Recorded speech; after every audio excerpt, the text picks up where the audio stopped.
comid an seo is a hot tub, tá sé go háling.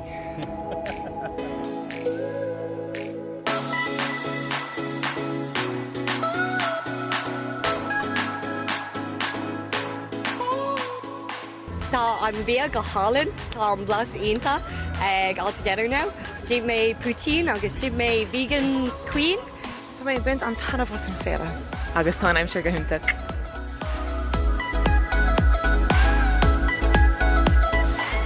Tá an fashion go léir go hálan, tá na daoine gléiste suas mar gach size rud, gach sort daoine agus tá na daoine go léir go hálan. Tá mé bint socht as an Fhéile seo. Tá an aimsir go hinnta ach tá an tuirseach ar an freisin, so Tá an crack agus an ceol ann go hiantach ar fad.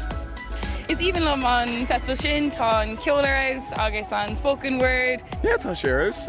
Rinne mé na yoga inniuh agus bhí sé anna blasta. Yeah, agus tá mí ag deag Spanish. Dig with, tá all together now.